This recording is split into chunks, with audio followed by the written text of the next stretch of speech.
राजनीति में मौसम विज्ञानी उन नेताओं को कहा जाता है जो सफल होते हैं। इससे दल बदलुओं का सम्मानजनक वर्जन भी कह सकते हैं। समय, काल और परिस्थिति के हिसाब से खुद को ढाल लेने वाले ही राजनीति के सफल मौसम वैज्ञानिक कहलाते हैं। रामविलास पासवान, चौधरी अजीत सिंह जैसे कई बड़े नेताओं को राजनीति के मौसम वैज्ञानिक के खिताब से नवाजा जा चुका है। हसन मुशर्रफ में गुण तो सारे राजनीति के मौसम वैज्ञानिक वाले हैं, लेकिन चर्चा जरा कम होती रही है। महाराष्ट्र विधानसभा चुनाव के बाद हसन मुशर्रफ वायरल हुए हैं। हसन मुशर्रफ को देवेंद्र फडणवीस, एकनाथ शिंदे, अजीत पवार की मिली-जुली सरकार में फिर से मंत्री बनाया गया है।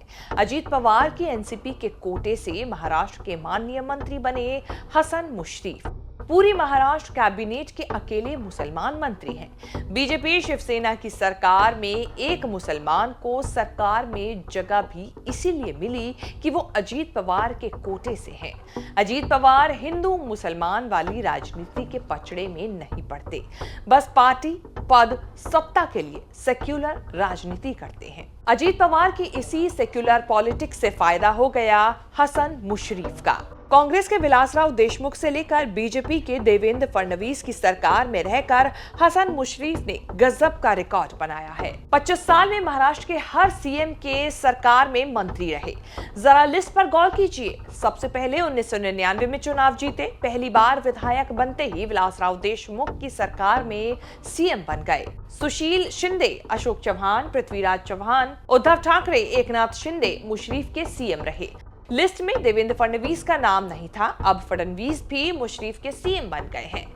देवेंद्र फडणवीस समेत मुशर्रफ 7 सीएम के कैबिनेट में रहने का गौरव हासिल कर चुके हैं। इसके पीछे ये कारण रहा कि फडणवीस को छोड़कर हर सरकार में शरद पवार का रोल होता था। महाराष्ट्र में शायद ही ऐसा कोई मंत्री होगा जिसने इस तरह से इतना सत्ता सुख भोगा, वो भी तब जबकि हसन मुशर्रफ की राजनीति पर भयंकर दाग लगी।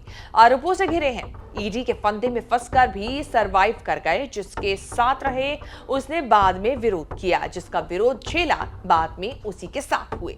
हसन मुशर्रफ की प्रोफाइल ऐसी कि उन्हें मंत्री बनाकर जैसे मुख्यमंत्रियों ने अपना सम्मान किया हो। हसन मुशर्रफ लगातार 7वीं बार कोल्हापुर जिले की कागल विधानसभा सीट से एनसीपी के टिकट पर चुनाव जीते हैं। पहले शरद पवार नेता होते थे, अजीत पवार पार्टी खींचकर ले गए तो हसन मुशर्रफ भी पवार साहिब के प्रति निष्ठा छोड़कर अजीत पवार के लिए समर्पित हो गए। उन 18 विधायकों में शामिल हो गए जिन्होंने एनसीपी से बगावत में अजीत पवार का साथ दिया था। अजीत पवार जब एनसीपी तोड़कर शिंदे सरकार में डिप्टी सीएम बने, तब भी हसन मुशर्रफ को मंत्री पद मिला था। शिक्षा मंत्री होते थे। 2014 से 2019 के बीच फडणवीस की बीजेपी शिवसेना सरकार में किसी मुसलमान को जगह नहीं मिली थी। शिंदे, फडणवीस, अजीत पवार की सरकार में शिवसेना से अब्दुल सत्तार को मौका मिला था, लेकिन इस बार सिर्फ हसन मुशर्रफ मुसलमान कोटे से मंत्री हैं।